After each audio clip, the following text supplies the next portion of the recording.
Welcome to Saving Throws, the only podcast that's on a first name basis with It That Betrays. Hi, I'm Ali, and I'm just back from spending the weekend in Ugin's meditation realm.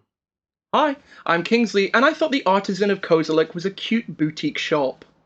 My name's Harry, and I've been wondering what exactly does the color ply taste like? Well, everyone, thank you for joining us on another episode, and this week we are joined with a fantastic guest, the amazing, wonderful Ashlen Rose. Hi, Ashlen. Woo! Woo! Hi! Oh my gosh, I love it. I love it. I am so happy to be here. It is such an honor and pleasure. Oh, The honor is all ours. No, the honor is ours. Like, I said to the guys, like, hey, I want to really reach out to this girl called Ashlen Rose. She's an amazing voice actor and nerd. And we were all like, well, we only kind of just started. We have like 30 subscribers on YouTube. We don't even know. And I'm like, well, let's take the risk. Let's take the risk. And I'm going to write an email and I'm going to send it to her. And then we were in a meeting discussing, because for all our listeners, we've got a lot of content coming out. It's not just going to be the podcast anymore. We've got 4 new shows coming. But we were in a meeting discussing like the legality and everything we could do for our new shows. And then Kingsley was like, wait, we just got a new email through. And I instantly pulled up my laptop. And I think we all shared like a scream of, oh my God, Ashley's coming on our show. And we just like completely like fangirl. Like we were like let's run the numbers and how we're going to do this show and blah, blah, blah. And that all went out the window. We were just like screaming for like 10 minutes. That Ashlen Rose is coming on. This is amazing. It was so nice. It was a bit of crackhead and just excitement energy spilled into our business meeting. It was great. It's amazing. It was so great. It's so nice to have you on. So it's nice. lovely to have you on. I don't know if that's a colloquialism that exists in the States. Is crackhead energy a thing in the United States? It may be for different reasons. Possibly, yeah. I can't say I've heard it, but I totally know what you mean. It's a saying in the UK that just means you are going off your head and just happy and excited and a number of other hyper variations. Oh yeah, totally. Fun saying.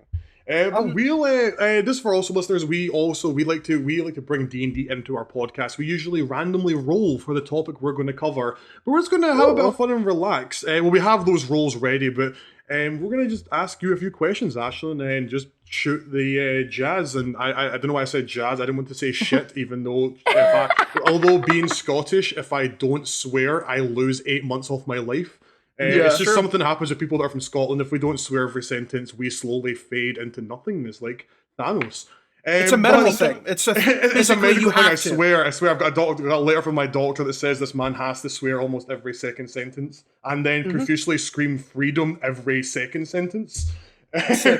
So, like, does every commander deck of yours have like a door to nothingness built into it? Oh, back door to nothingness. Oh, that made me on smile more than it should have. I run that in one deck because my play group, we all kind of learned Commander at the same time, and then one of my friends built a really disgusting deck. So I put door to nothingness as a way to just sit there on the board and just say, look, I'm going to beat you with the old-fashioned way of big dumb monsters. If you start your shit, I will kill you on the spot. I am watching you. I am watching you, because I always play it and everyone goes, oh, and I'm like, I've never won a game with this card. I just keep it there as literally a loaded gun to be aimed at everybody at the table. I love that it's just a big Death Star. It's like huge Death Star on the battlefield. It's just like, just sits there ominously. Yeah, it's like someone's like, I'm going to, and I'm like, are you though? And I just like rub the door to nothingness and look at them. Oh, so sick. I love the art for it as well. Just like the art for it is. Oh yeah. That is where I will be pulled into one day when I stop swearing.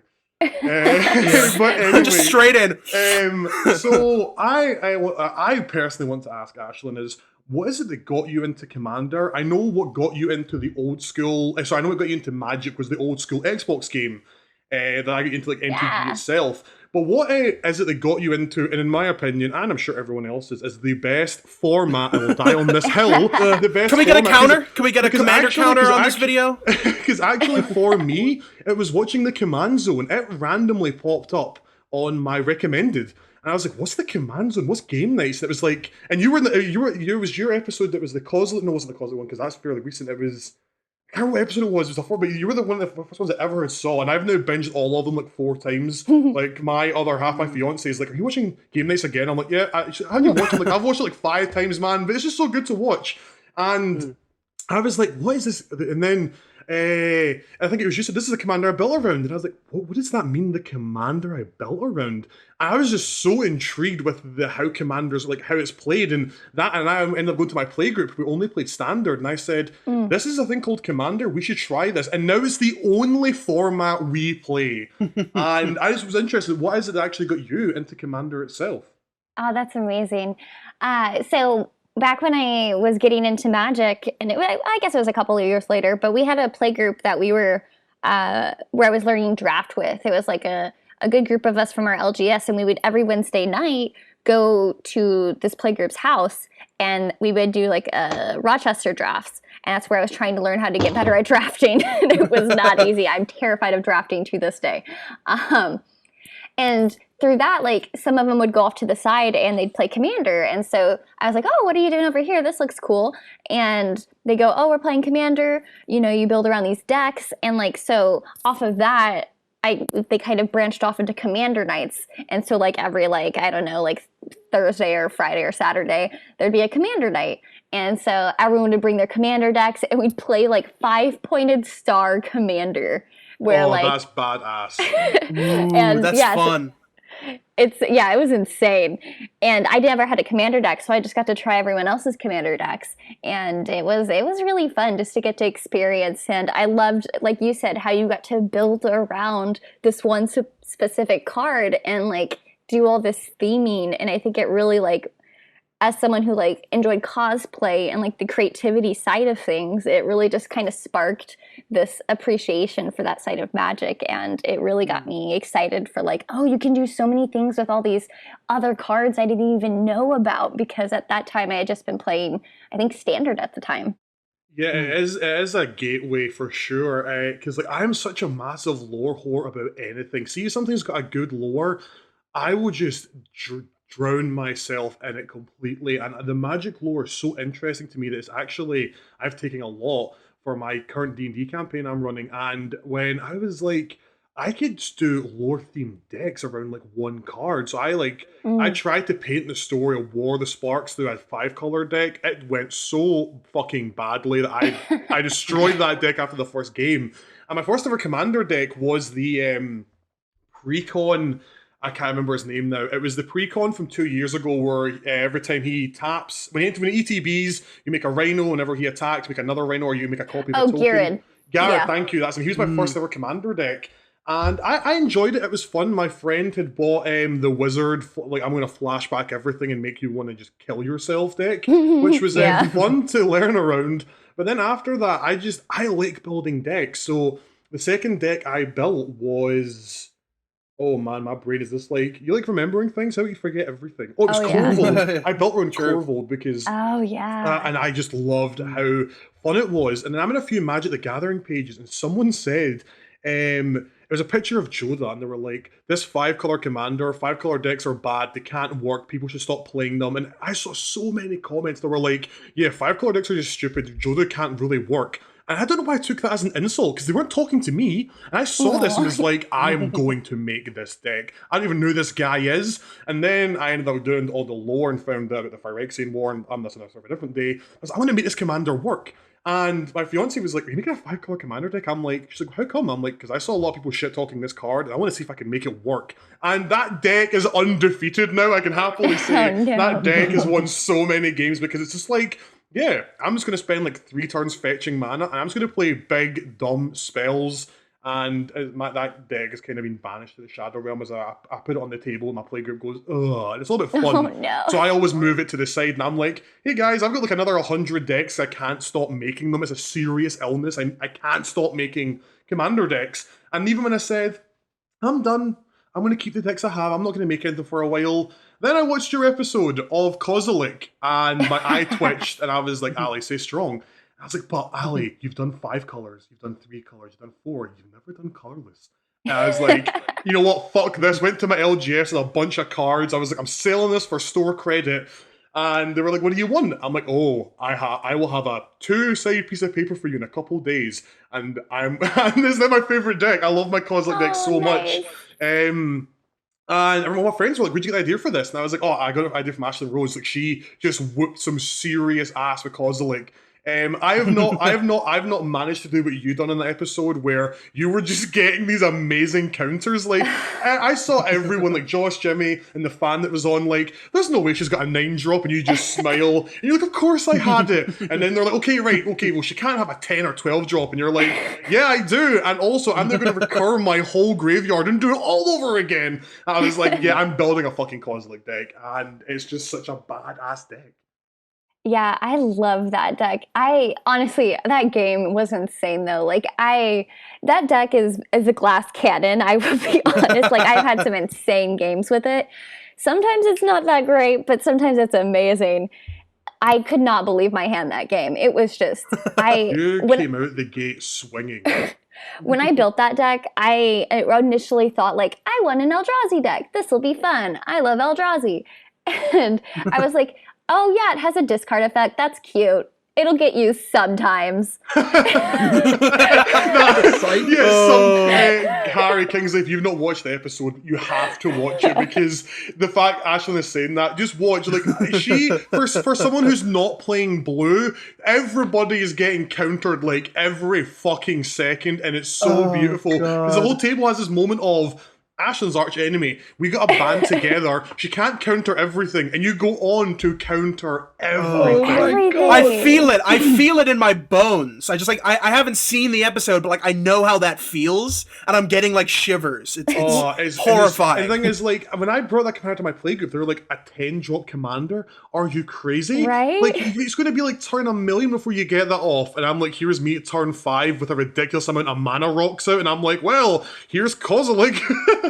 Let me refill my hand. Yeah, like, and I love that, because like it's become, they now know that, because I'll start playing cards and they're like, why is he playing another mana rock? Why is he playing that? And they're like, wait, he's emptying his hand. And I'm like, you're damn right I am, because I'm going to draw 7 new cards when he ETBs.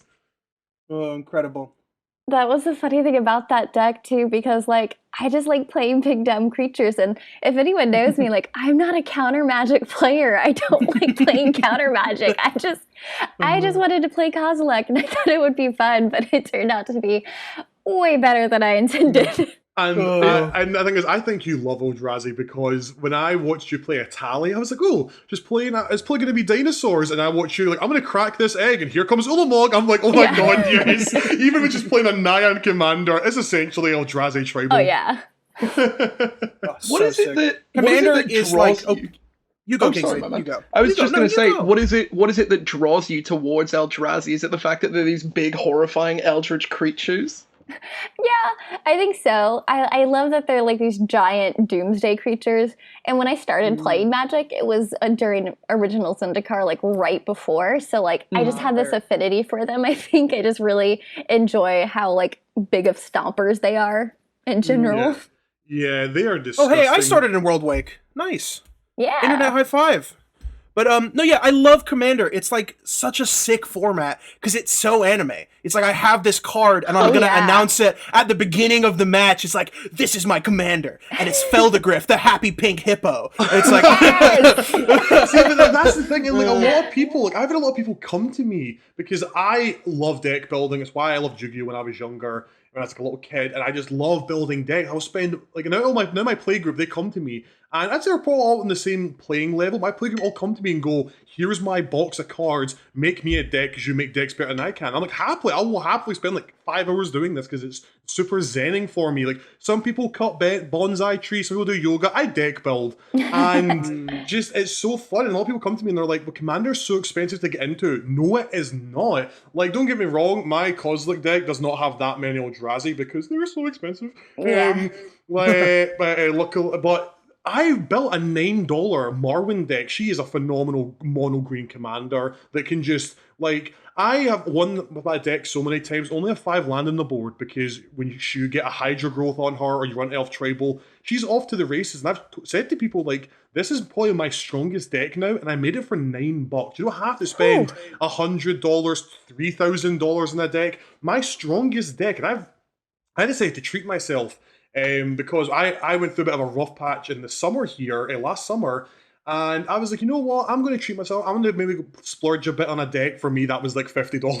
I'm going to go a little bit crazy. But my best deck is my $9 Marwyn deck. And it's undefeated right now. And me and my playgroup play a lot. And it's never lost a game. And I bought that for $9. So for anyone who's first-time listener or long-time listener and never played Commander, but they love Magic, you can still play Commander because you can build cheap jank decks that will work. And I'm not saying as a playgroup that plays with jank, I've got friends that make good money and they'll bring like $100, $200 decks to the table, and my $9 elf tribal deck is just kicking all kinds of ass.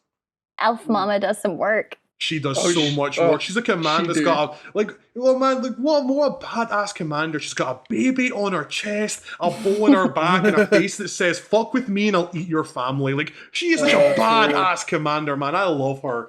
Just elves. such a Big ups to elves. Just big ups to the concept of elves, just in this chat right now.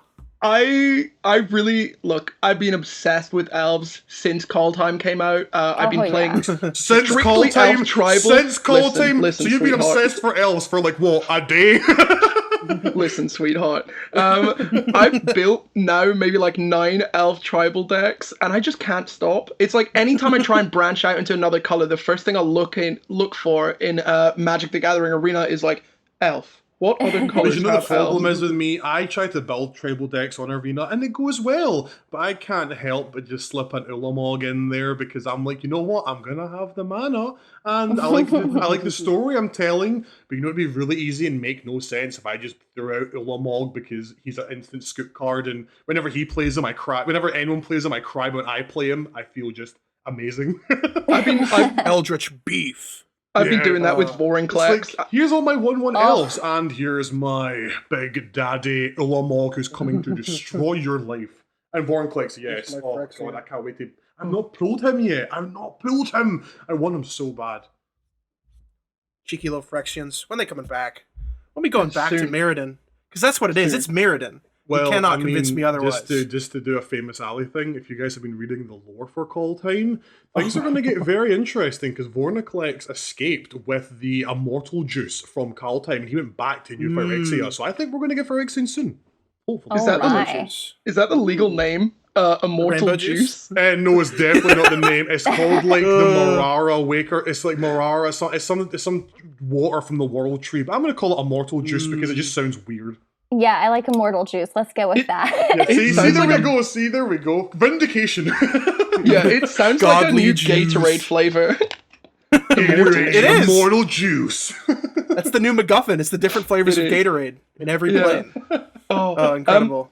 As a like not super good commander player, and I even using that term lightly, I'm a very bad commander player. How do you what piece of advice would you give to me and all the other people listening to where do you get started building a commander deck? Oh goodness. For Eldrazi is Eldrazi. I mean, there's so many resources out there now that are really helpful. For me personally, EDH Rec, the website, is such a good resource. I don't know if you're familiar with it, but it's a website that pulls from all of the I don't want to say all because I'm not 100% sure, but a good amount of the websites where people list their decks, like Arc Deck, Tapped Out, all those websites where anyone puts their deck list. It pulls deck lists from like them to any updated or decks that have been listed for the past 2 years. It pulls those deck lists together and it lists the data for them. So if you looked up a commander like Golos, it's going to list out cards by percentage of like how often they come up in that deck. And stuff. I saw that. Yeah. I was looking at that the other day because I've always wanted to build a dinosaur deck and artifact deck. So I want to build around Urza. So I was, and because I was so out of my depth, even though you could really apply the logic of building Kozilek, but I really wanted to do artifact tribal. So I just typed into Google Urza commander deck and I found EDH Rec, and it was like, this card has like 67% synergy or -4. And I actually, agree. It was really helpful for me to try and get the template for the deck I want to make. Yeah, go ahead. I was going to say, I'm so going to use that. Oh yeah, it's so great for just ideas. It's edhrec.com. It's great for just finding any sort of idea for things you want to put in your deck. It's a great resource. And another thing is like just going and like there's a lot of YouTube videos, podcasts out there as well that you can find like tips and ideas because everyone has like, you know, their own little flavor they like to add to their decks. And like there's all sorts of like budget ideas and everything. And it's really just kind of finding your own flavor and just get to building. Like even if it's proxying for the first couple times, because you know when you're just building a deck, like you don't want to commit like $500 to building a deck out. You like if you're just wanting to try it to Goldfish, you know, proxy it up and try it out. See if you like the deck before you commit to it. Is usually what I recommend. Yeah, I mean we're kind of lucky because we can use things like Cockatrice to try out these decks and not spend hundreds of dollars. Yeah. Yeah, that is the good thing about Cockatrice. It's not as flashy as Arena, and you got to keep track of everything yourself. But it's good because I mean, I can play Magic with you guys, and you guys are back in the UK, and I'm out in America. But it's going to complete with you, and it is a good way because like the Urza deck I want to make IRL, I'm probably going to spend maybe 80 to 100 on it, but to make it the deck I want to make, I'd probably need to rob several banks. So Cockatrice lets me live my my Magic Dream self of all the cards. Yeah, One absolutely. day I'll own you, Gaia's Cradle. And then so that's probably what I would recommend is just kind of going out there and exploring and don't get intimidated by it is the other thing. Like I always ask like for opinions and ideas and just bounce off other people, and it's just a world to explore and kind of like it's a lot of failing and like trying things out. Yeah, I've learned a lot through failure because I play with these two. I was going to say, Kingsley's like, oh, no more failure. Yeah, we did do like a little test game to just like, I played a lot of Brawl over the summer with Ali, and I've played like Commander a few times before. But me, Ali, and Harry all played a test Commander game, and I used a deck that was pre-built.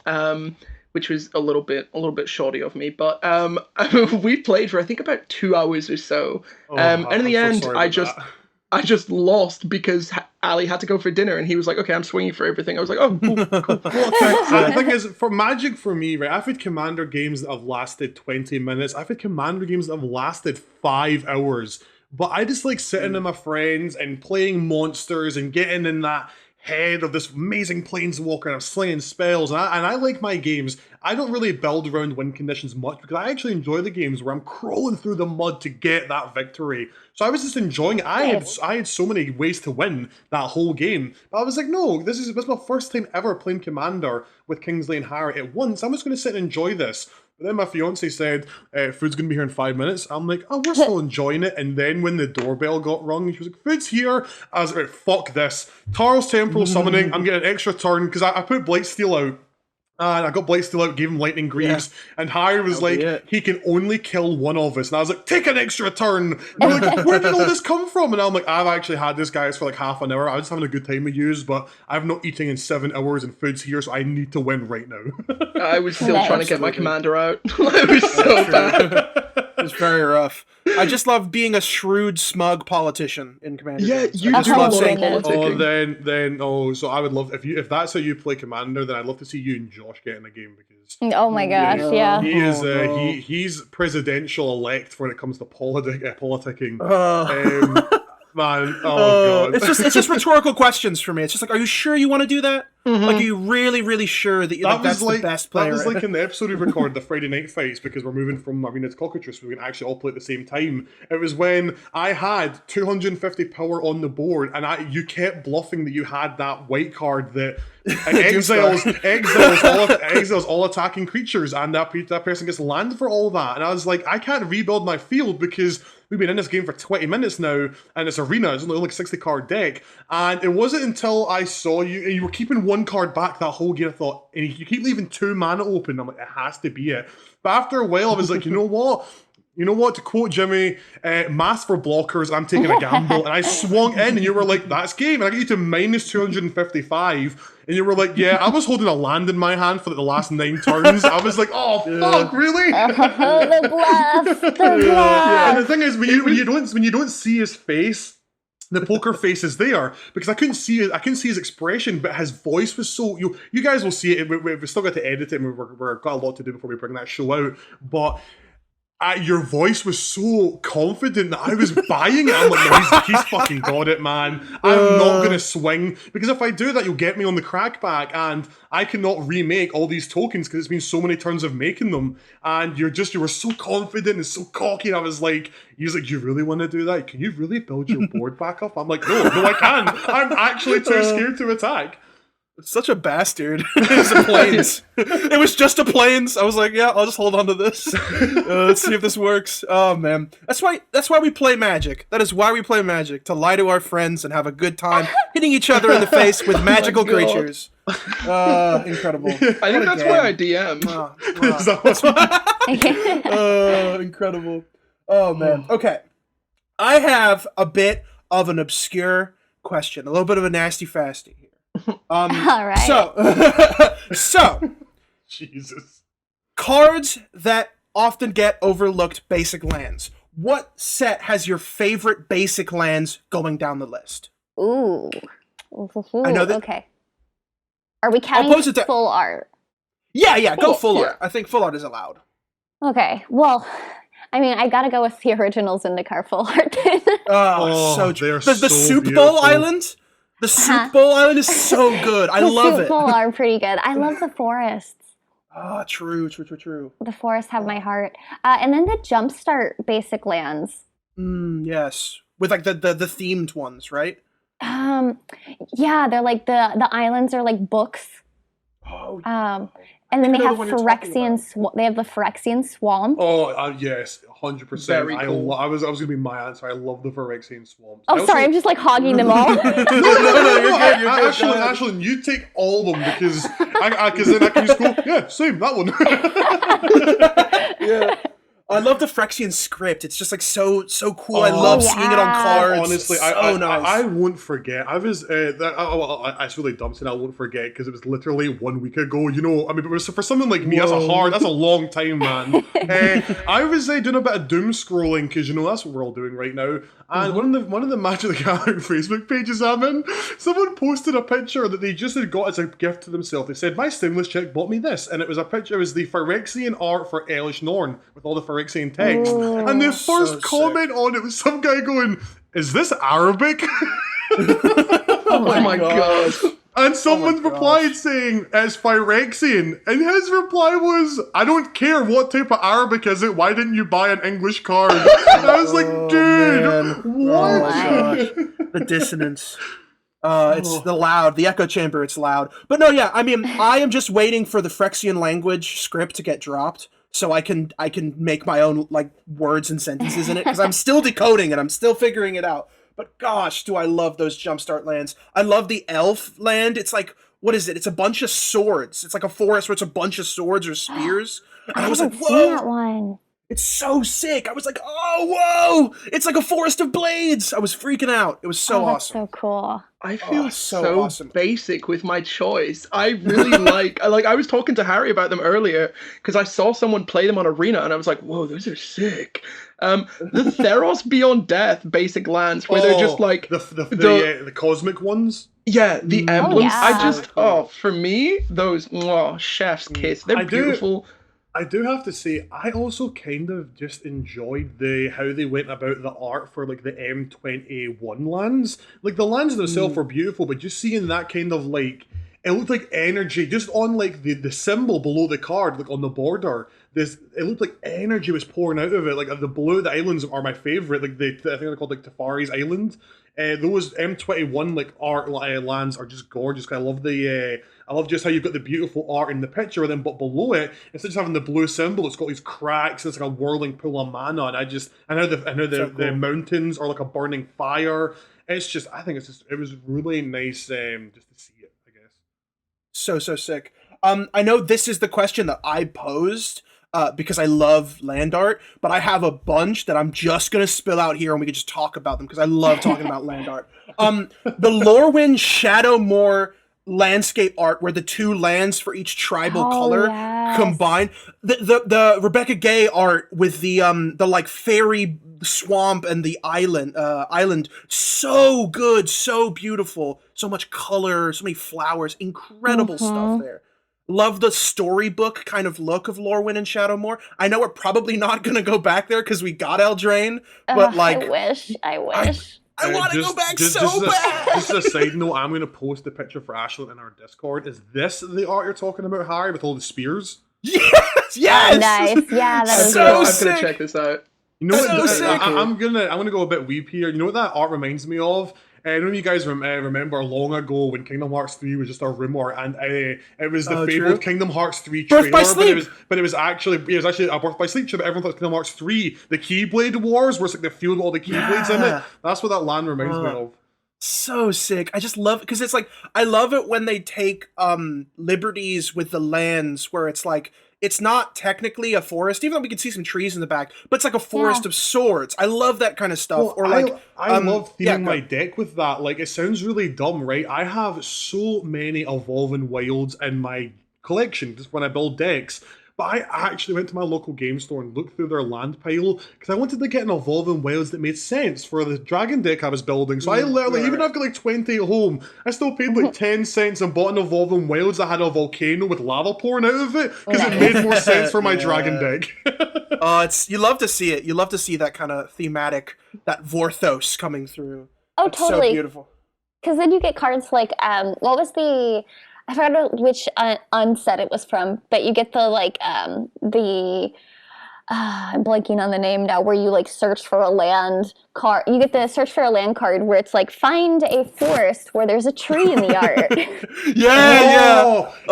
love the because that was unsets. in a Game Nights episode, and Jimmy was like, I just stacked all my land cards with forests on them, and I was like, well, if you're playing green, you're gonna find out you're spoiled for choice for all the trees. Like, even my elf deck, I don't forget my other half, and I was building the deck. And she was like, well, here's how much more forest for you. And I went, I can't use them. She was like, how come? I'm like, they look really sad. I want nice living trees for my elf deck. And she's like, I get it. I'm like, I'm glad someone does, because I'm fucking weird, man. Like, I refuse to use art that doesn't look like, when I made my Edgar Markov deck, you know how hard it was to try and find land that made sense for vampires? I really tried. Just a bunch of lovely like Castle Ardenvales. yeah. Vampires. So Not even using you the have right to admire.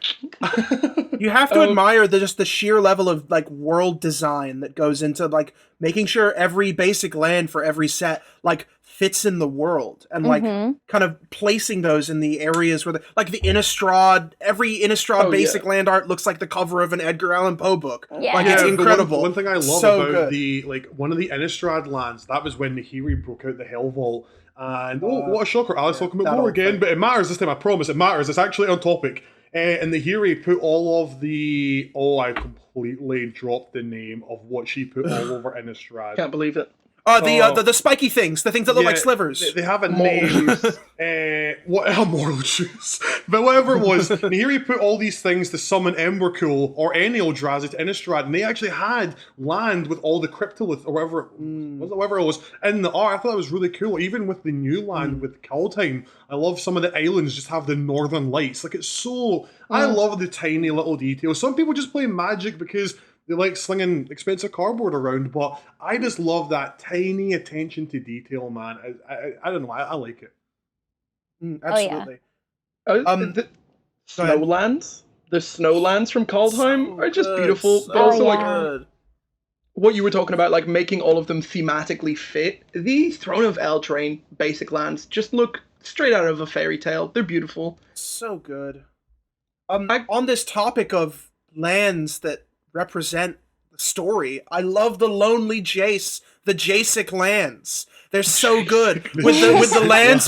Yeah, the Jacek lands. That's what I'm calling them. I'm coining it, or maybe someone else said it. I don't know. Who knows? We'll find out. I mean, all the lands where he's walking. Hunky Pirate Jace at least once an episode, so I guess we're technically doing that now, bringing up the I want him back. lands. I want him back. Hunky like Pirate quota. Jace. He has no memories, but he's full of soul. Yeah. Incredible. Are those the no, ones yeah. from Ixalan? Yeah, where he's just like alone and just like, where am I? It's so great. I love the energy. I like obviously because I'm so like out of touch with like magic lore and stuff like that. The insane amount of like Google foo I'm doing right now, just like stay on topic, just be like, yeah, the Ixalan Lonely Jace lands. Those are I want to see what comes up when you Google Lonely Jace. I'll tell you what it is right now. I'm going to Google that right now just for science reasons. It is a sad woman on a bench, and this is I'll describe it really artistically. The background is fully out of focus. It's all black and grey, and she's on a green bench, and she's wearing this lovely like salmon frock over her, but she's really sad. Okay, well, you got Jace something is the more girl. interesting. I That's what typed in Lonely Jace, and to be fair, I wasn't on images, and I got Jace Everett, A Little Less Lonely. It's a song.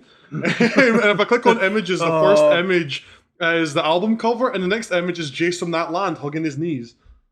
Oh, So I did Lonely Jace MTG, and so I have Jace hugging his knees, and then I have Jace where he's like thrown on the ground with like a binding spell above him. That's Ixalan's Very binding. emo. I love that the first two images you get from Lonely Jace MTG is just Jace sad on a beach. Like, it's like, oh man. This is actually completely unrelated. This is from the music video for the Jace Everett song. So it's Comes two full circle. separate shots, yeah, where he's just like Incredible. Oh, guys, see, when that's what we should do. See, whenever we reach a subscriber goal, say we get like our first 100 or first 1,000, whatever, we should totally, Kingsley, you look like a Jace filming Party? degree. We should film a Jace, Lonely Jace music video. yeah.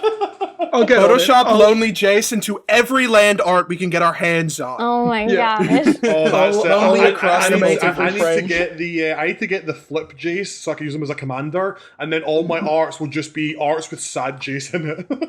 Sad here's a- Jace, he's crying. What's your favorite Jace? What's everyone's favorite Jace? Oh, this is a spicy See, question. now it's not for mechanics because the mechanics are kind of bad. My favorite art is Hunky Pirate Jace. Oh, Yeah. Hunky Pirate Jace, so good. Man. What if you don't really care for Jace? The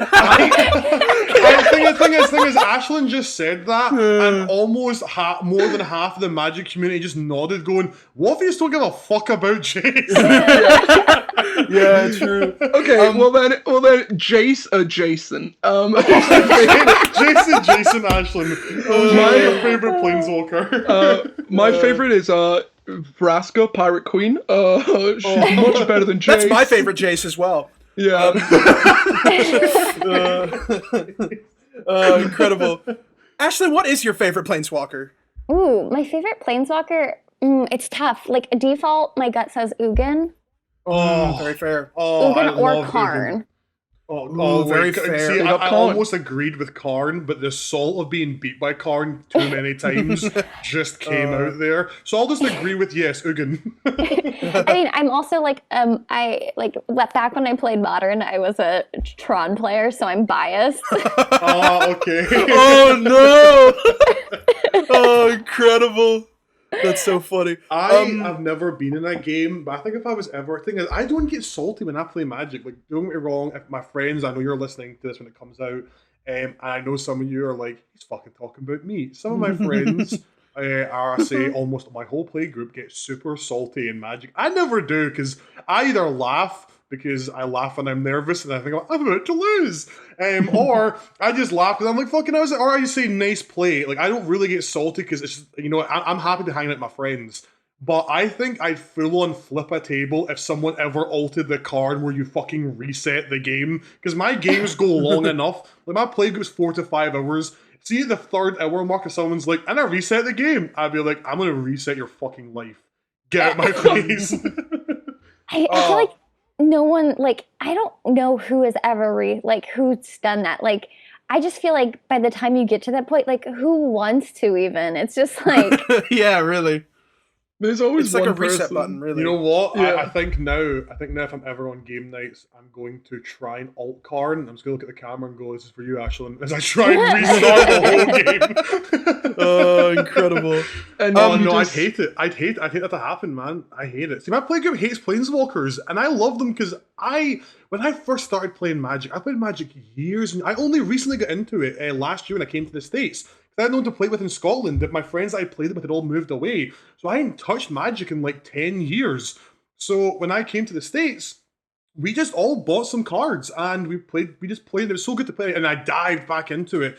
But I think the reason I love Jace so much is I remember when they first introduced Planeswalkers. It feels like I feel so old saying that, but I remember when they first introduced them, and Jace is like one of the first, and I was just so in love with how badass he looked. Like, you know, when you're an edgy teenager, I was such a scene kid. I had a fringe that touched my chin with cosmic blue tips. So when I saw this fucking mage who wears a fucking cloak and you can't see his face, I'm like, no, this is the emo shit I'm all about. Is a disgruntled teenager. So I was half just your like, D&D characters. oh, shut Yeah. up. My D&D characters are fucking very different. I mean, apart from my first level rogue. You've offended me greatly, good sir. But I think that's why I have such an affinity for Jace. He's one of the first Planeswalkers. And when I was going through my big emo phase, seeing a Planeswalker who was essentially a big emo, I'm like, yup, I like this. I like Absolutely. this. My favorite Planeswalker is Angrath. Because Ooh. finally we get a what Rakdos Planeswalker who loves his family and is on fire as well. What and is one? not just crazy. Is it the return to Exelon 1? Because I fucking hate him.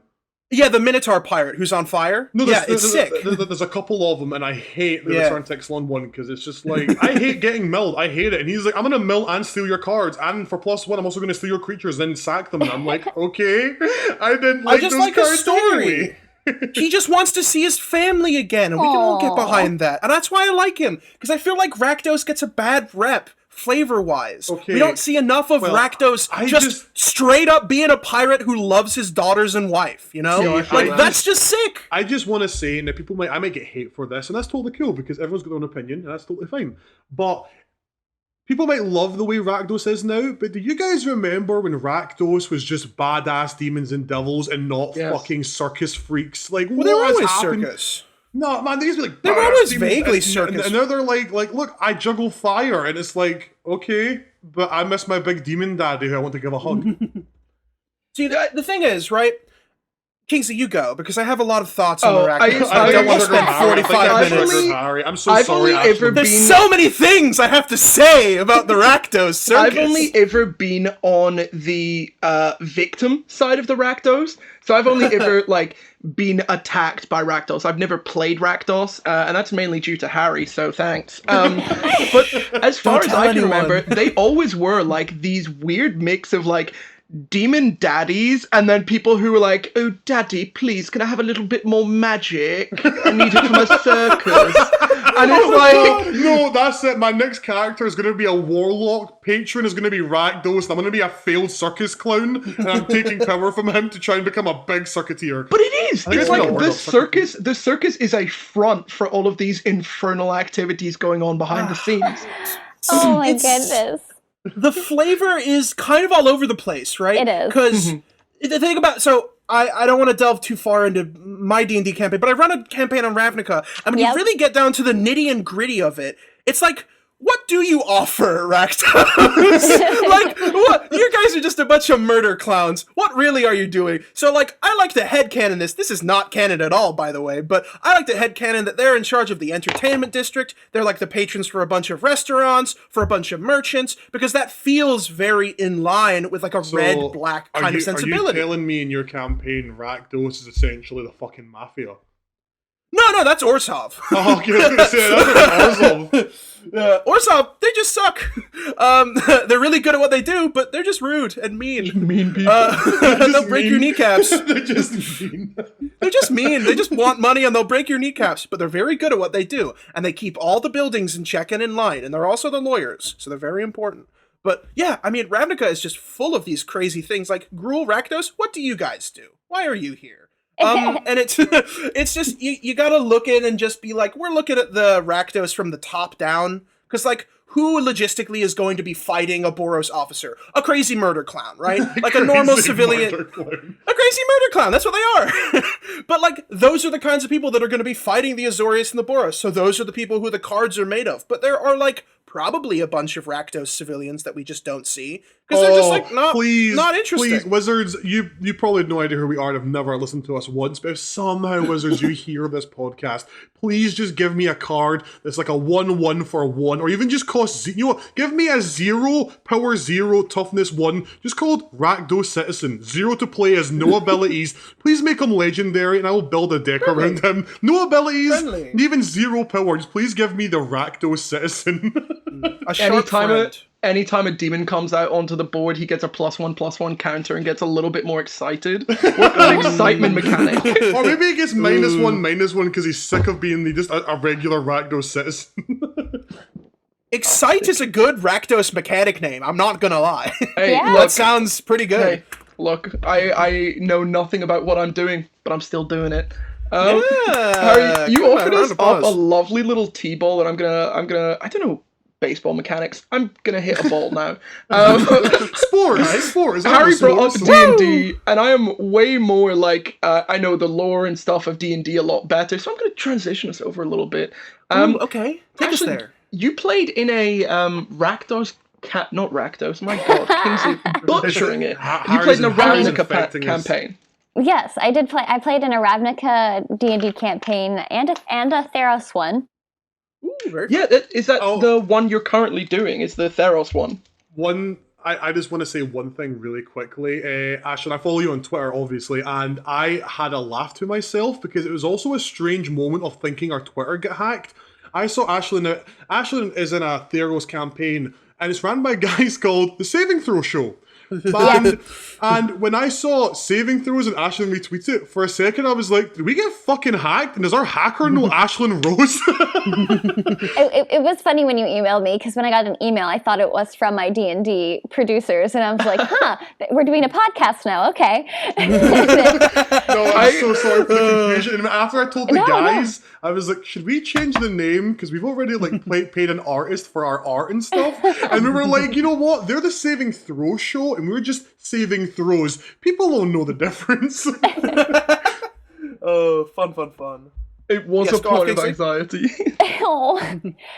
I do. Ooh, hello. I am on a D&D show, yes, and we did a Ravnica one, and we did go through Rakdos territory, actually. Oh, nice. Yes, my boys. And we went through like this weird circus of terror thing. It was amazing. And now we're getting ready to travel through Theros, and we just wrapped up season 1 of a separate campaign in the same world with different characters in Theros as well. Oh, very nice. Lovely. Do you find that your MTG background helps you in character creation, because you're kind of like creating an OC for the worlds that you already play Magic in? It was interesting. I think yes and no, because it's I built a Leonin, and while I understand what a Leonin is, kind of. It helps more. I think it helps more with when I'm in the world. It makes me feel more comfortable navigating the world, especially because D&D and role playing is more new for me than Magic is.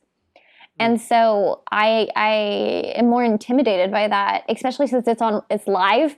So that's actually very intimidating for me, and it's helped me kind of break out of my shell more. And improv is very exciting for me, but also a whole new alley. And so being Magic based has really made it easier for me to do that.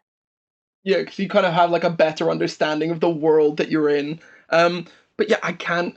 Doing a live show for me would be terrifying, because you have to come up with stuff on the spot. I remember when I came to you guys with the idea for saving throws, and you're like, "Well, like a live podcast." I was like, "No, I get way too much anxiety for that." Absolutely. Yeah, I mean, you just love bridging the gap between MTG and D&D because they're just such natural. Oh, They're like peanut butter and jelly. They go it's together why so well. I never thought I would be so excited for a Magic set. Don't get me wrong, when they release a new set, I'm like, yeah, it's going to be good. But I am so beyond pumped for the Forgotten Realms set coming out to replace the core set of this year, because it's a Magic set with D&D lore. Like, man, I am gonna have to like sell a couple kidneys because I'm in the States and we can do that, just because I want to make all the commander decks. Like, they need to print Tiamat on a card. I'm gonna end it there, because I think it was 3 podcasts ago we talked about the roadmap and I went off my head about, what about a Strad commander, what about Tiamat? So I'm gonna just dial it back and not completely terrify Ashlen. But I am really excited for the D&D Magic set coming out in the second quarter. Yeah, it's like June, May. Yeah. So I am really fucking excited for that. We super quickly glossed over the fact that did you say you can legally sell a kidney in the United States? I mean, I know you can sell blood. It was really weird when I get told that, because I'm either O negative or O positive. I think I'm O negative. I'm the one that can give to both A and B. So when I found that as a teenager, because I had to get a blood test for diabetes. Luckily, I didn't have it. But the doctor was like, oh, you can give to both A and B. When I found that out, I gave so much blood because I was like, I'm going to get more blood, so I may as well just give it to people that will actually need it. And, I just thought, it doesn't hurt me to give blood, so I may as well give it as much as I can to help those that need it. And when I came to the States, and my friend was like, you can sell blood. And I was like, oh, yeah, to vampires. Haha. And he was like, no, you can actually sell blood here. I was like, what? What? He's like, yeah, that's what you do. I was like, oh, never knew that was a thing. I was going to do it for free to help people, but sure. That kind I'm selling blood right now. But then I found out, Harry's in the clinic right now. But then I found out you can only give blood if you have a social security number. And, well, we all know how that's going for me right now. Oh gosh. That feels insanely Rakdos to me. Just like the concept of like bringing it back. That's it just what they does. do. That's Yes. it. They open up carnivals, so they're like, "Hey, have a lovely time. Get your blood sugar up high. By the Give way, us your blood." we do have a clinic if you want to give us your blood." It's like a fun thing to do between roller coasters. Just chill No, out. yeah, Get some you blood. do it That's what on you the do. coaster. And instead of winning ticket coupons like at an arcade, you just give blood. It's like blood coupons. Like, what is this? Oh, Just so give you empty blood bags. Sir, this is a Denny's. What do they do with it? Denny's? It's a Rakdos Denny's. Maybe they are the ones who like sell their own blood and like harvest organs and like. good cause. So what you For the guys are people. telling me is I need to go for the find people. Rakdos. So yeah, for the people, harvest Organs for the people. For the people, always for the people. And the Golgari are like, wondering What why they they're mean by short. "for the people" is throwing them at people. The thing is, we've been working out like merch designs and stuff when we want to go live with that, and I think what Ashlen just said should be our first T-shirt. Organ harvesting for the people. For the people. Oh, incredible.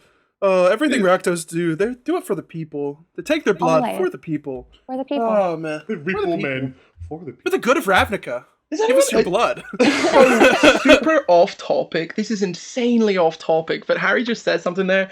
Does anyone remember this film? I think it was called like Repo Man or something like that, and it's a musical about like people reclaiming organs and it's insanely No. weird. Paris Hilton is in it. Wait, Britney isn't that the Spears. movie with Joseph Gordon-Levitt? Yes. Oh, God, this is so I was wild. really excited. I saw the trailer for that, and the thing is, I'm not hating on musicals. I'm a guy that'll be shaking my head to Slipknot, and then the Hamilton soundtrack will come on, and I'm singing, "What's when you get when you're asking for more?" I love music, right? So I'm not hating on musicals, but when I saw the trailer for Repo Man, I was like, "Fuck yeah!" I like dumb movies, and I sat down and people started singing. I was like, "Did I fucking rent the wrong movie?" Oh, So Repo it was Man. fully just like a portion of my brain got unlocked, and I felt like I needed to mention the 2010 movie Repo Man before it not left heard my of brain. It's Yeah. it's a Beautiful weird minding it. watch. It's Joseph Alright. Gordon-Levitt. It's like a futuristic world where you can get organs on loan. If you don't pay, they come and repo them. But it's literally it's like you've got that premise, very kind of futuristic dystopian movie, but it's also a musical. You know what? If you guys are listening- that movie is Rakdos as fuck. Now that we talk about it. If you guys are listening to this right now, go out and buy Repo Man and watch it. Yeah, I We're might telling have to you watch right that now. tonight. Yeah. Yeah, we're all gonna watch Repo Man separately from each other, just at This the is same this time. is this is what we're gonna say. Like my night is, I'm gonna be just chilling there, and I'm gonna be just doom scrolling on Twitter, and I'm gonna see Ashlen Rose watch the Repo Man never talk Yep. to saving throws again. Fun. So sorry for like taking control of the train and driving us wildly off track there. But Into Repo Man? into what- Joseph this is- Gordon-Levitt's Repo Man. This is now a Joseph Gordon-Levitt fan podcast. Yeah. Disregard everything we said before. I mean, it's just all to- about Repo Man. Just to shout Joseph Gordon-Levitt, he's like an OG Magic player, and he's got an insane collection. He is. Yeah, he's like Yeah. he's a massive Magic head. He owns the fucking Power 9. He was on Geek and Sundry Spellslingers. This is like an old, maybe like a couple years ago, 3 years ago, and he brought like we're on Spellslingers. They used to like it was basically like Command Zone for Standard. And they would Wizard was giving them the decks to play for the day, but he just brought his fucking collection in, and it's like all these OG cards. I also like just to point out how like kind of stupid I was when I saw him on that talking about his Tim deck. Oh, sorry, his friend had a Tim deck. I didn't know that was the card's nickname. So many years later, when I watched Josh play his Tim deck, I don't want to admit how much hours of research I did trying to see if Josh Levi was Joseph Gordon-Levitt's friend that had the deck when they were kids. Because I never knew that was the nickname. So when Josh was like, I'm playing a Tim deck, I went, oh, you were the guy Joseph Gordon-Levitt was talking about from his childhood. You're the guy that had... And it wasn't until after 3 hours, I just thought, maybe I'll just search Tim deck. And I found... that was the slang people used for the card. And Yep. it wasn't that Josh Lee Kwai was the childhood friend of Joseph Gordon-Levitt. I was like Charlie from Always Sunny. I had my board with all the strings attached to it, trying to work out the fucking connection between Josh Lee Kwai and Joseph Gordon-Levitt. Oh, What is incredible. a Tim? What is a Tim. Tim? It's which card is it again? He is a blue. He's not a legendary. He's a blue regular creature. He's not even. That's right. Yeah, he's literally just a mono blue shitty card that Prodigal. Sorcerer. Yeah, prodigal Yeah. sorcerer. Yeah. He's got this like French cap on. This is back when the art for Magic wasn't the best. They're close up in this guy's face. He's got a purple flat cap with a feather in it, and he just taps to deal 1 damage to any target. And like he's this mass card that folk love. I mean, Josh built a pretty dirty deck in it. I think it won him the game actually. He was just infinitely tapping, untapping, and you can just machine gun with him. But I honestly, when I heard Machine gun with Tim? you can, because think about it, dude. Even things like Staff of Domination, if you can find ways to untap and retap, then you can just machine gun. It's like with it was like with, if you kind of off brand, if you do Terror of the Peaks and Scoot Swarm, and you get a shit ton of triggers, you can machine gun. It's an old tale with Golgari decks. Get tons of spores, sack them to deal 1 damage. It's effectively like a machine gun in Magic because you're pinging tons of 1 damage at someone. And that's just the slang for like a machine gun.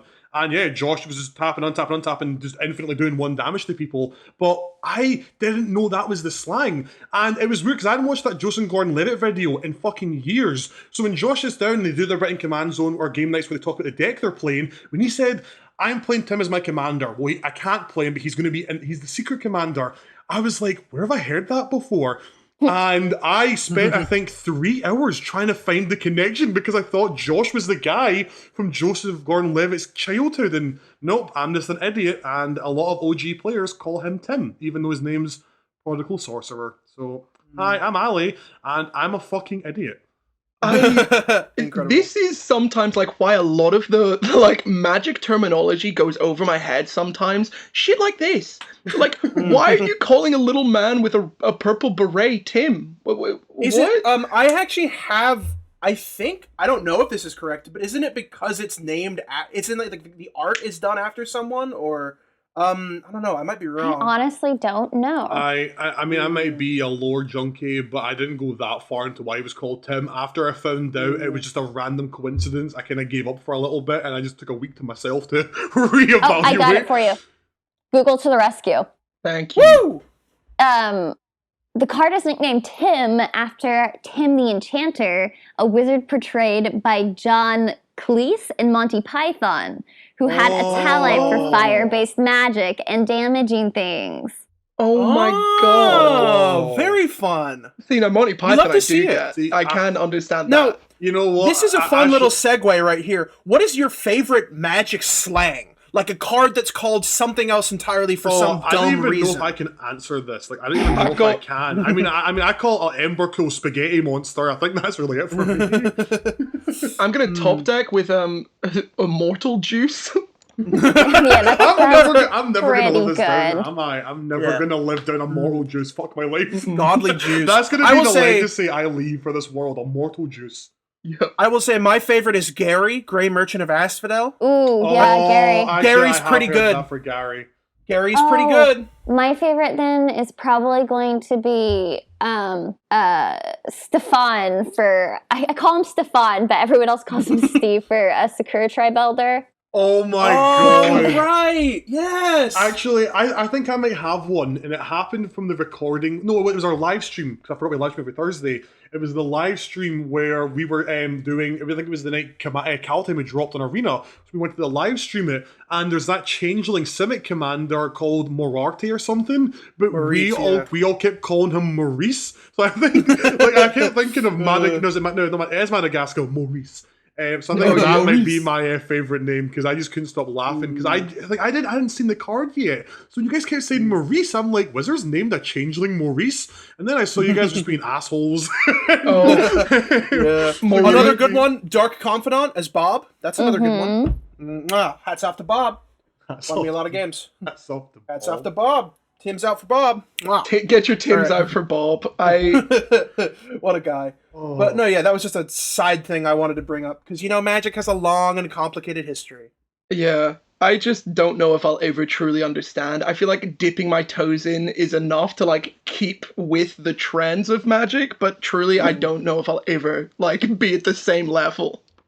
Oh, and there's Sad Robot. Oh, Sad Robot, that's Robot. Solemn. That's Solemn Simulacrum. Solemn Simulacrum. Sad Robot. Sad Robot. That's actually one of my... I laughed more than I should have. I will send the episode to you guys later on. One thing I love about game nights is they do lots of really... It's not just guys playing Magic, they do really good... Their editing team is fucking phenomenal, honestly. Hats off to the hours they must spend doing that. Because I dipped my toe in the water. Editing is so hard. But... They when they played Solemn Simulacrum in one of their episodes, there's this voice that just goes, "I'm sad" when they play the card, and it had me in stitches. And I was like, "Who recorded this?" I know Ashlen does a lot of the voices, and sorry, I Yeah. know you Ashlen did a lot of the voices. But I watched the behind the scenes. And it was just it was the classic. They just typed into Microsoft Sam and had them say, "I'm sad," and that was fucking that's hilarious. I'm sad. So good. Sad Robot, Solemn Simulacrum, man. Sad Fucking Robot. Such a poor man. Oh. Sad Jace. Lonely Jace. Sad Robots. Oh, I mean, see, we now, got it all. That's the romantic pairing I want to see. Sad Robot and Lonely Jace. Solemn It's coming. Simulacrum X Jace. Get the Oh my gosh. Get the Veraska Jace love story out of here. I want to see Sad Robot and Lonely Jace together. We need this for like the Valentine's Day commercial Perfect. or They're something. actually listening yes, right now. you know what, They're dropping Ashlen, tomorrow. Ashlen, please do that for the Valentine's Day commercial. Please do Lonely Jace and Sad Robot. Just if you're wondering about the commercial, Harry and Kingsley, when you watch game nights, they have ad sponsors, but they don't just do the classic. Yeah, check out our sponsor. They film skits. Oh, they're so And fun. They're fucking... I always skip ads on YouTube videos. I can't be bored listening to it. I never skip their ads because they full on, like... For the fucking Christmas one, they had the green screens and shit. Oh my But, gosh. Yeah, they always do these, like one of my... I love when it's Keeps. They do the for male pattern baldness. They, like, Photoshop, like, the mouth moving for, like, cards. And there's always, like, these magic cards that don't want to go bald. And the skits are great. I think if I see a Sad Robot and Lonely Jace thing, I'm going to probably die with happiness. Oh, cry. I'll start working on our commercials then, because that is fully Yeah, my let's get it background in done. film. Is I used to do sketch comedy. Oh, nice.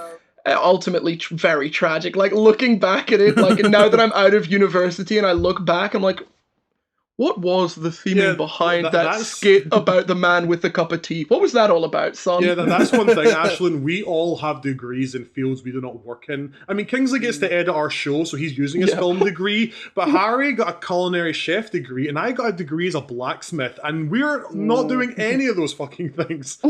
I know how to make dinner. That's good. Yeah, that is true. That's I'd like to important, hope, yeah. I'd like to hope Good. you know to make dinner, Harry. Yeah, I would truly as hope well. so. I spent a lot of money. I spent a lot of money on that degree. Big ups my college. That took so much money from me. Oh gosh. Oh my Oh, gosh. god, absolutely Got ridiculous. way too depressing. Way Yeah. too depressing. Let's For move on. D&D. Yeah. Interesting you say that. I'm a fan of D&D. I'm a big fan. Oh, are you now? Mm, You have a Ravnica campaign. yeah, Harry, what about your Ravnica campaign? Oh man, I mean, I don't want to spoil too much on this podcast because I'm unsure if my players listen to this or not. But if you do, I'm not going to spoil anything. But I really love how your players in a campaign can inform the tone of the setting that you may not have even come up with before going into the game. Like, when I started DMing, I was like, I just want to DM a game in Ravnica because I love Ravnica. It's like one of my favorite planes. It's one of the planes now. It's one of the central planes. But it begins to mold to what your players' choices are and what they like to do, you know? So, like, it happens in every D&D game I've been in, but it's like your Ravnica will be very, very different from someone else's Ravnica. Oh, I and you played explore in a different Ravnica game, aspects. and I played in the Ravnica game, and we were basically the police. We weren't in the Boros Legion, we were detectives. I was a wizard whose dad went missing, and the Selesnya Guild knew a little bit about it. But we basically the champion Tolsmere, he was killed, and our agency was brought to work out the death.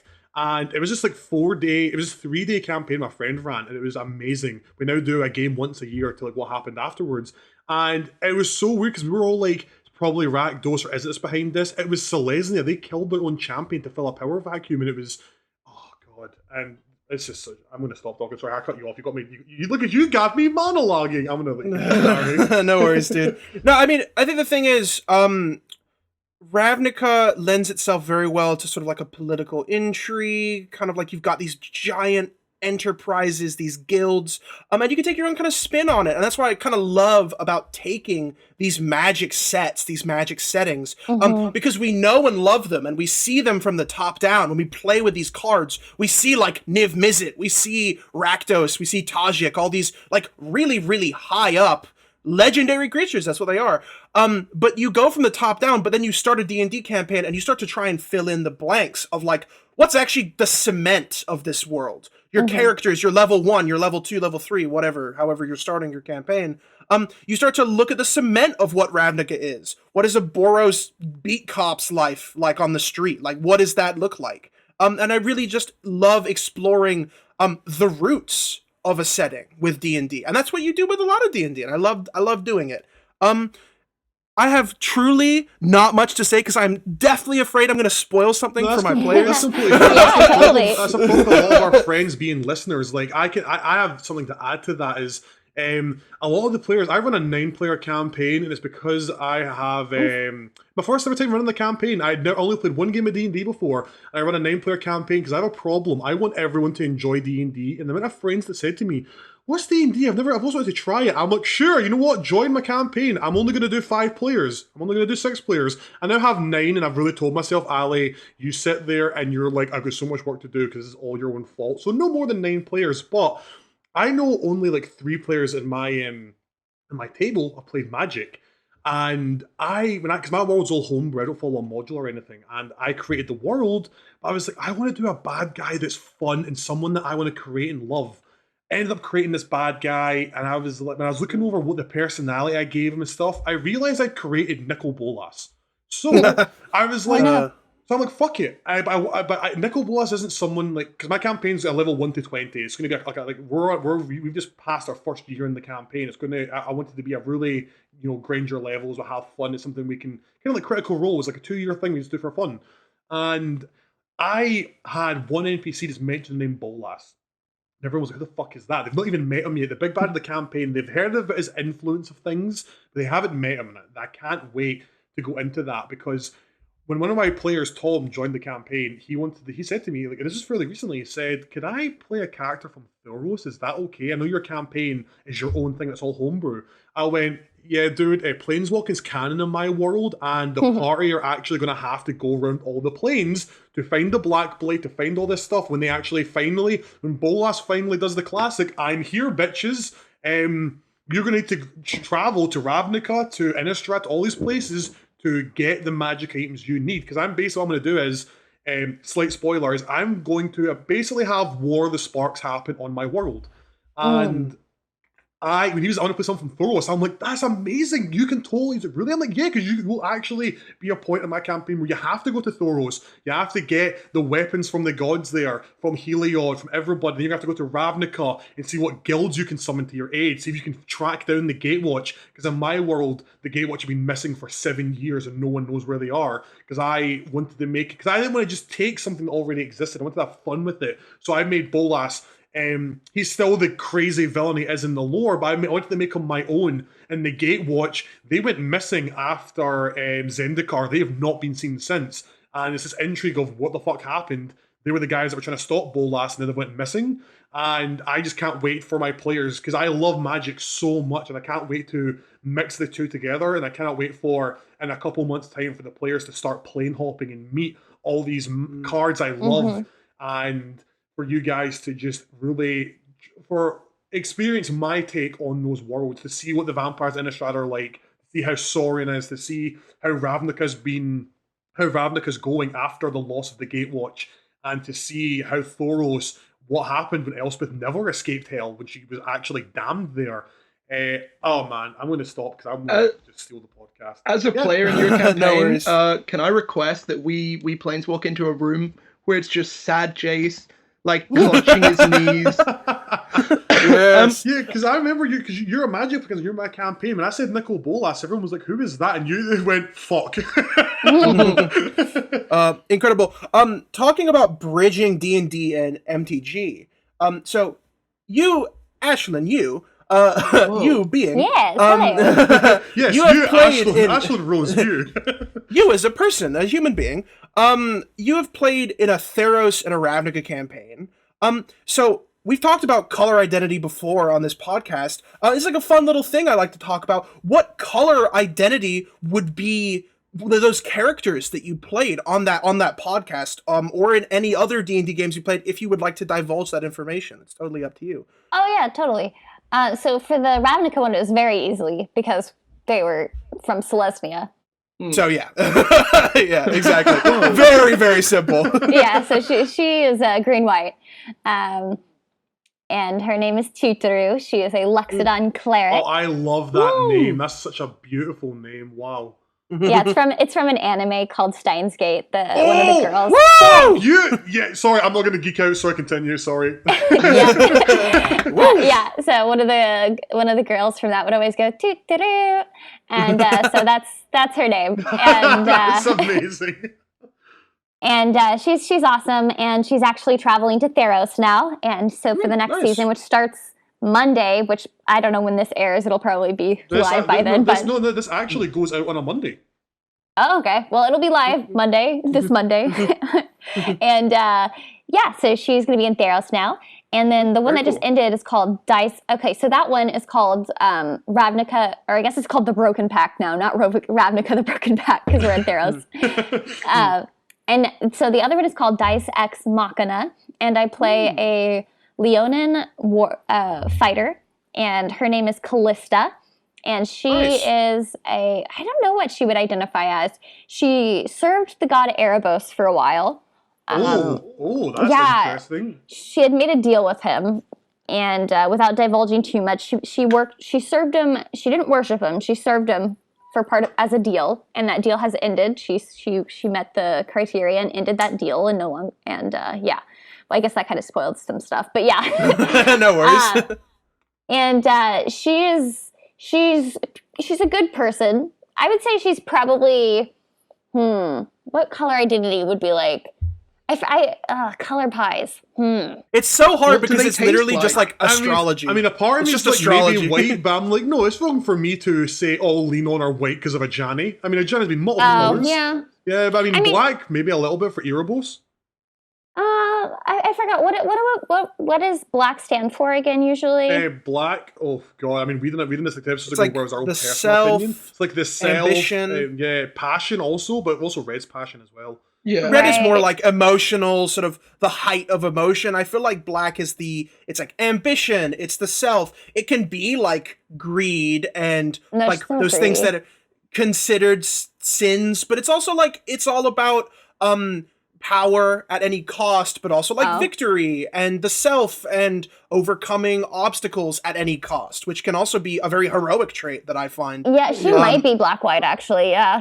Yeah. I mean, even to think about it, because black isn't always bad in Magic. Look at the story from Zendikar. Nissa was black green in that, and she was only black because Oh, true. because reading man, fucking hell, here I go talking about lore again. Jesus Christ. But like the whole thing for that was Nissa wasn't. She didn't get a part black in her coloring, because she was evil. It's because she took her ideals in a very like. She had the kind of elements of white there, but the way she went about it was very in black's colors. So that's why she was Golgari for that set. So black isn't always evil.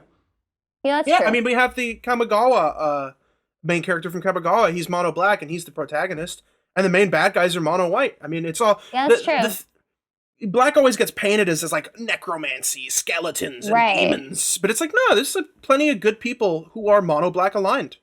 That's right, and that's why I kind of had her go with Erebus, because it's not like she was bad, and like people automatically assume because someone serves the god of death or Erebus that it must be disingenuous, but it wasn't.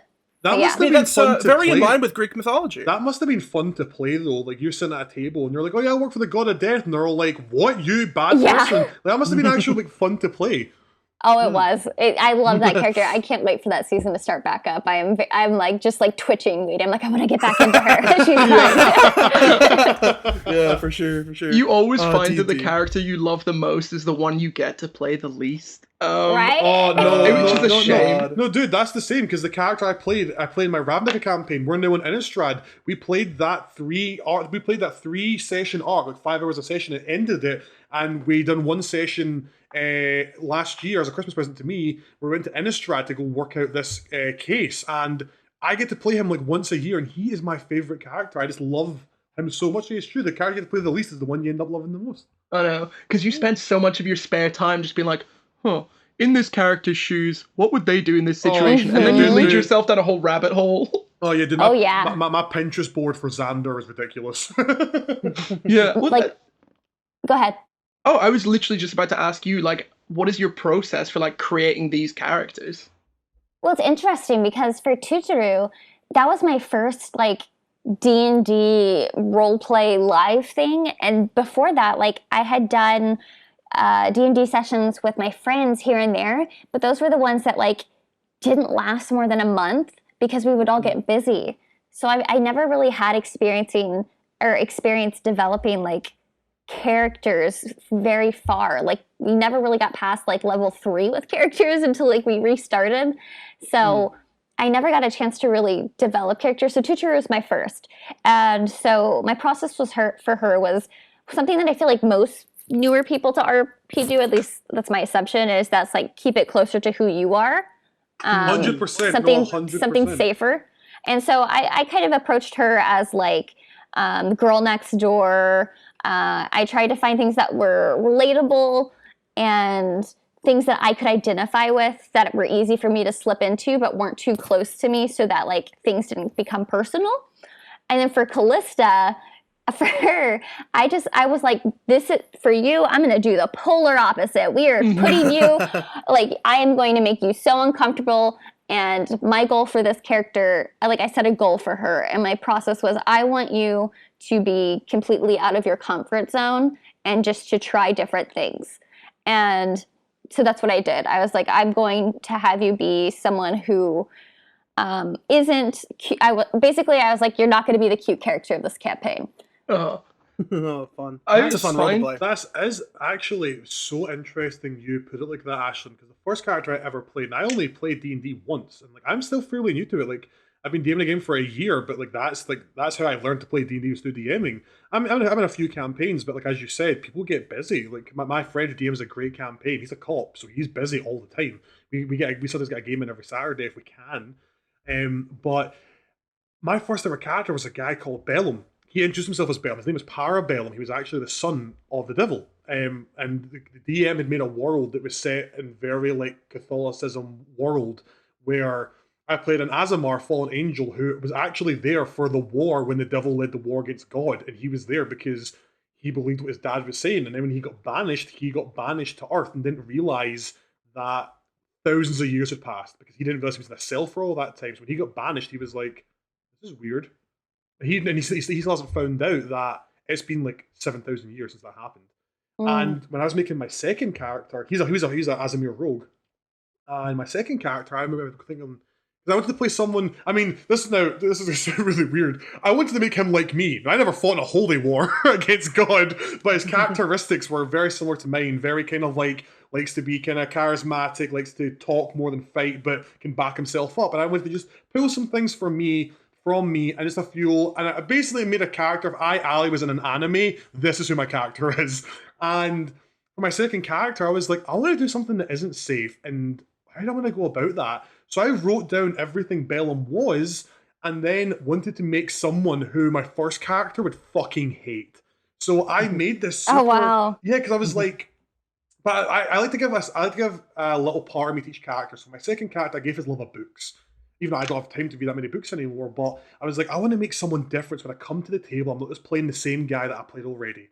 So I wrote down everything that Bellum is and done negatives to that. So Bellum is always kind of kick open a door and go, "Hi, ladies," and I'll buy everyone a drink and I'll fight and all this stuff. I made this super book shy nerd who only joined the police force because his dad was an inquisitor for the government and went missing during a mission. So he was like, "I want to get answers. I'm going to start by joining the police like my dad did and work my way up." But he was super nervous. I even said to the DM they fought an ogre for the first time.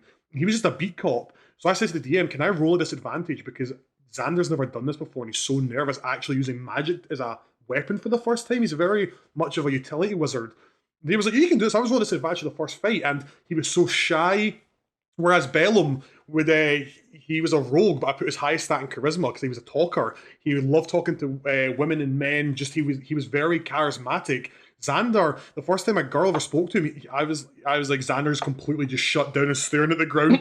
And then when he went to talk to this like really buff guy from the Selesnya Guild, this like buff senator, Xander was like, "Hi, I'm a detective, and like, can I ask you some questions, please?" But whereas Bellum would kick the door and be like, "I got some fucking questions for you, fucko." I played this super shy book nerd who was incredible at magic. Because the DM wanted to tell a story where my character was a prodigy, but he was so nervous to use his magic because the first time he used it, it ended really badly. And it was really fun to play something so different. Like I remember the first time I cast Fireball, his hands were like shaking and he was like almost crying because the first time he ever done something like that, he blew up his fucking school and lost a lot of friends. Oh gosh. And the party were like, "Xander, you need to get your head in this," because we were fighting the whole Selesnya and Golgari guild because they were trying to destroy Ravnica, and we've been working with Selesnya. The DM misled us so well. Like it wasn't like it was amazing DMing because we were aligned with them and never knew that they were the guys we were trying to capture the whole time. Amara, Amara the card soul of the Accord, she was the big bad, and we never saw that coming. We even said like, "We'll defend you" and stuff. And I remember where we took a couple griffins from the Boros Legion and flew because they were marching. They came out of this guild gate and they merged both the guilds to basically just end the world. And I won't forget where Xander through the whole campaign was this nervous little mess, completely different from what I played. And when we jumped off these griffins and Xander was like, "I need to be the wizard my dad always wanted me to be," and he jumped into the front lines with an army of 1,000 strong, rolled his hand across the ground, cast Wall of Fire to keep the whole army behind the wall, while he told his friends to get inside and start getting everybody out. And it was just so fun to get out my shoes and play this wizard who was like, kind of like boy next door, but super nerd, like super scared of the world at large. Like he was happy being a cop in an office. An office job was nice and safe. And to then be fighting a whole legion of two guilds that have come together. So I totally get where you're coming from, because that was my process, Ashlen, of I want to play something so different, something completely different. And it is fun. And that's the thing too, like one of the pitfalls I struggled with Tuturu was being newer to the process. I fell into this trap of not knowing what to do with a backstory. And so I was like, well, I'll just say I don't remember what happened. And that ended up hurting me because like you said for your character, like he did something and he hurt people close to him, and so that made him want to like be recluse and not hurt people and do this desk job, and like that gave you so much purpose and drive for your character. And for Tutoru, I struggled because I didn't have that. And with Callie, I built this bomb backstory that is just so epic and exciting, and like it just, and so like things like that, like when you're building a new character, is just so helpful. Even if it is just like, it doesn't have to be this crazy backstory. It can be simple, but like just having these little things to fall back on and have purpose are so helpful. It's having. Oh, sorry. It's like having like a basic set of Lego and building like a tiny little structure, and then you get the other cooler sets of Lego like in the middle of D&D play, and you're like, that's really cool. That's a cool avenue I'm going to take. And then you just add those little pieces on. As long as you've got like a place to start, the development generally happens like in media res. As everything else is going on, you play as the character and you develop as the character. Yeah, like, because my first time, because the way I started playing D&D was I always wanted to play, and my friend said, I'll DM a game. Her husband was in it, and my now fiance, funnily enough, never thought that happened. And they had both been playing D&D since they were 10. I had never played, this was like 2 years ago, last year. Or no, it was 2 years ago, sorry, it was like in September of 2019. And they've been playing D&D for years, and they came to the table with these characters, and I was like, and I didn't know what to do. I was like, I'm so out of my depth. And it's funny because now, I mean, I'm no voice actor, but I know when I make a character, I come with a pre-made voice. My first ever character, I was like, hi, I'm Bellum. I'm just talking like I am now, like, hi, everyone. You see a guy in a long coat with a sword in his hip. Now I'm like, this is Balthazar, and you see him stomping his way. Like, this is the things that happen, and I relate to what you're saying, Ashlen, because when you first sit down, it is intimidating. But then when you get your second character and you've actually had time to digest and learn D&D, you're like, second character, let's fucking go. But like Xander, his backstory was just, his dad went missing, he's a simple kid, that's it. But my third character, Alex, was fucking, I've sent my DM, I think a 12-page backstory, and I remember saying to him, I'm really sorry. He's like, what for? And I went, for all of it to send you, something to my Google Docs, and he was like, is this 12 pages? And I went, yeah.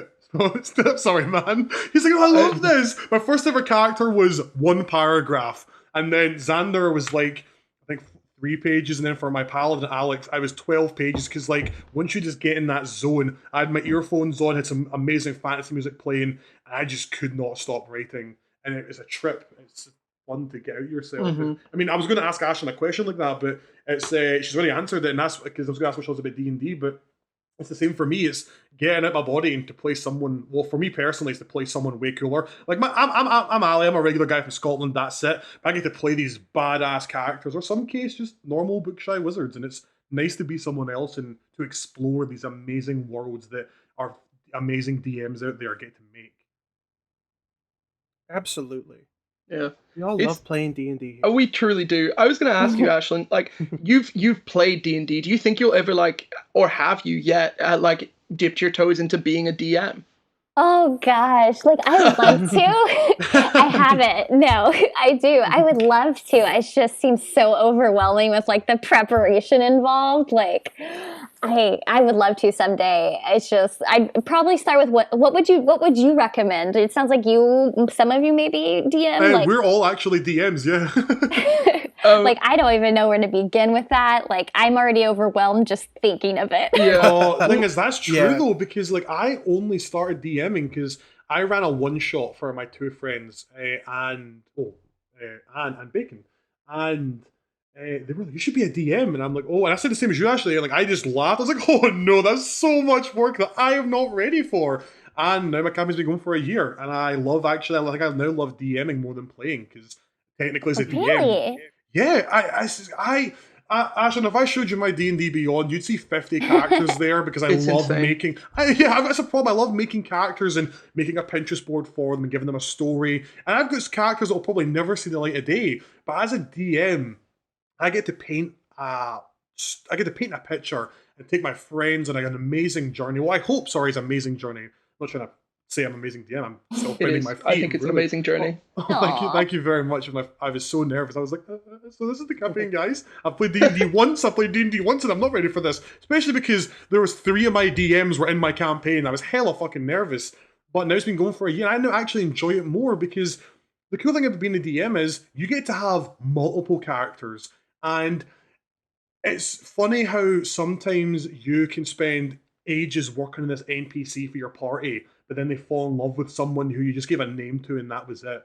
Like Bob the Goblin. yeah, like yeah. Oh, well, that actually happened. I wanted to be funny. Had a goblin called Boblin. I just did it for comedic value. I just thought like so. What happened was I was like I literally when I was writing my DM script, my notes, I was like throwaway name Boblin, just like a cheap laugh because the campaign we said a character death has kind of been kind of heavy. Let's have someone called Boblin to kind of just be funny. And this party stuck to this fucking toddler goblin like glue. The druid tried to adopt him and bring him into the city, and the guards were like, "You're not bringing a fucking goblin in here." And she was like, "How dare you? He's got a right to be here like everybody else." And he was like, "Ma'am, goblins are horrible killers and little rats. Do not bring one." This little, he was a child essentially. Because they thought all goblins were monstrous, and they found this goblin who was 3 years old, and the party were like, "What's your name?" And he was like, "My name's Babylon." And my god! I just thought it would be a cheap laugh, and that would be it. The party were like, "We need to defend him at all costs." And we must save this child. Yeah, exactly. This is the way. And yeah, the whole party became Mando. And from someone who's got a deep voice, and I love doing voices and stuff. You don't have to. We said it before for DM tips. You don't have to do voices. But for someone who's got a voice like mine, to talk like this for like a fucking hour is really hard. To talk like that for an hour, man. And there's so many NPCs I spent so long making just to be like a quest giver or something, and the party instead attached like glue to someone else. Like this wizard I made called Gideon Lovely.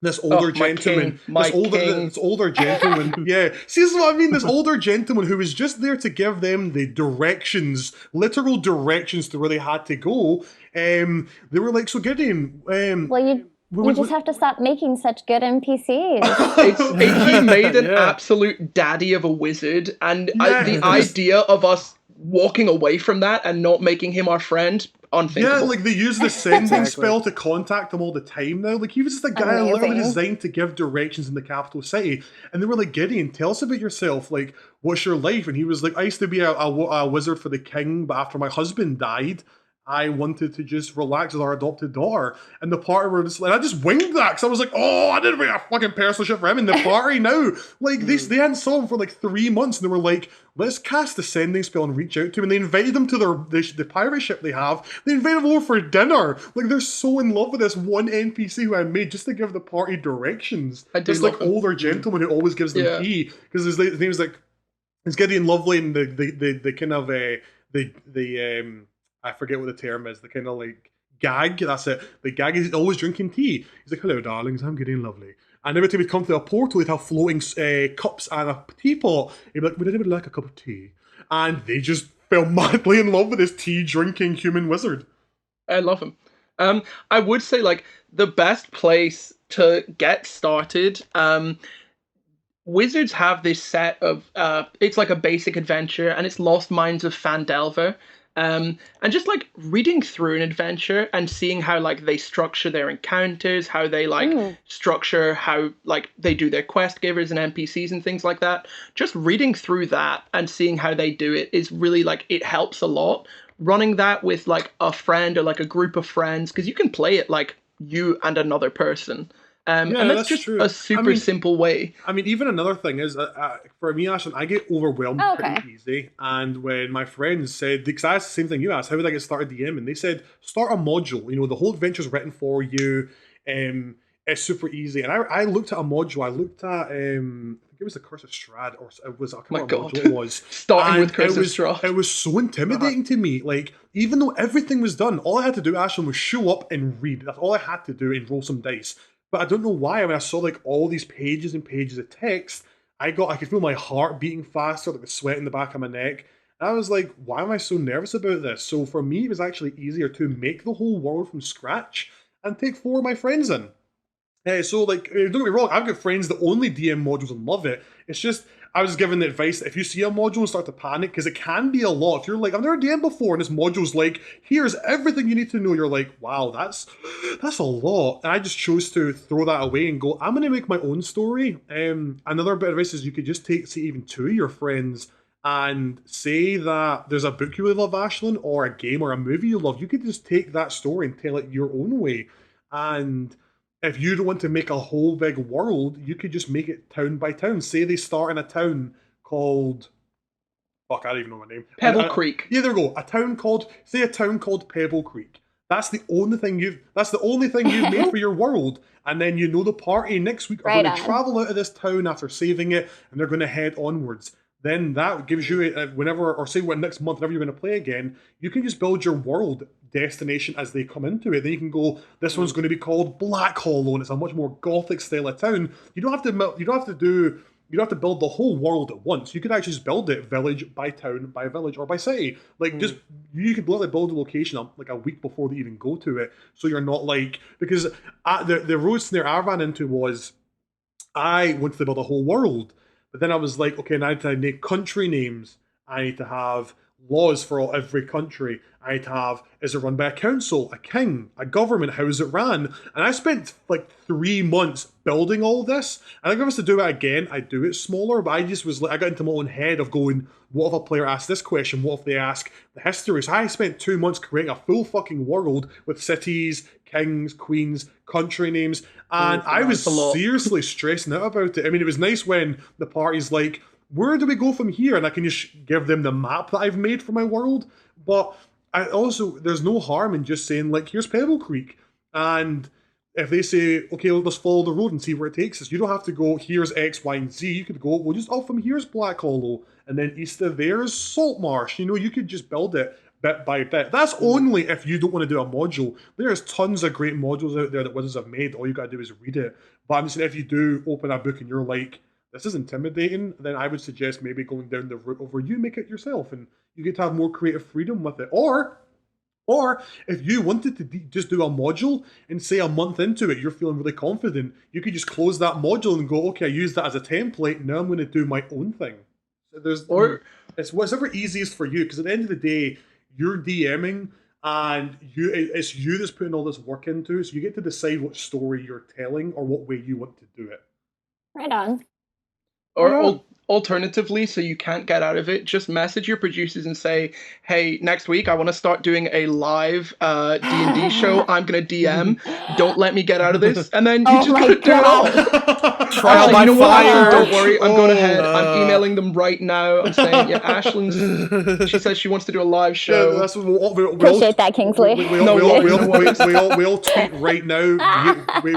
all tweet right now. We just got the scoop for you guys. Ashlen Rose is going to be DMing our very own D&D game. She will tell you about it later. We should all tweet that right now.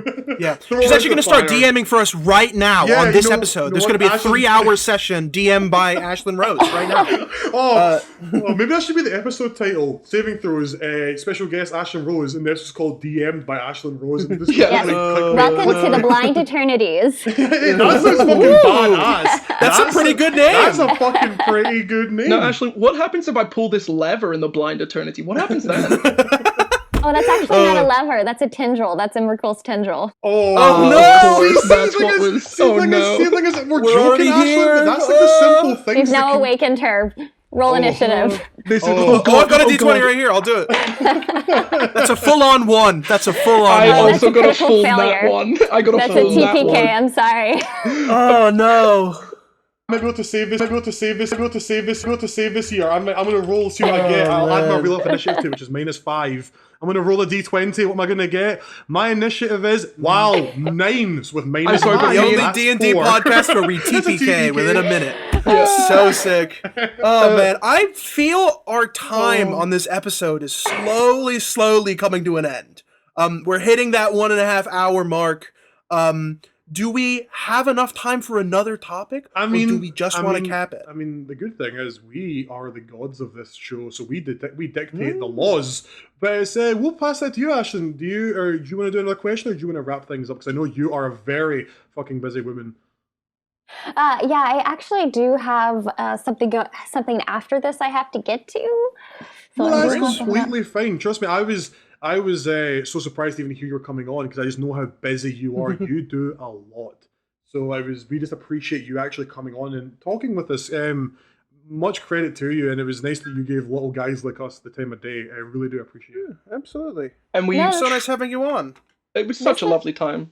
This was such a treat. I really enjoyed it. If you ever need a guest or anything on one of your campaigns or anything, feel free to hit me up. I'd love to hop in for a that game. would be Absolutely.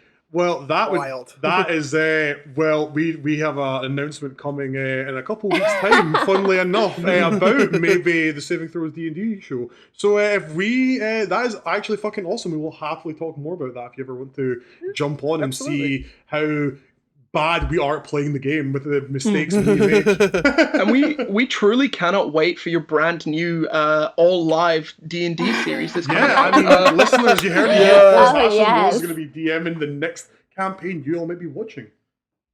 Absolutely. Well, What a joy. before we pop off or anything, Ashlen, is there anything you want to plug? Where can people find you? What kind of stuff do you get up to?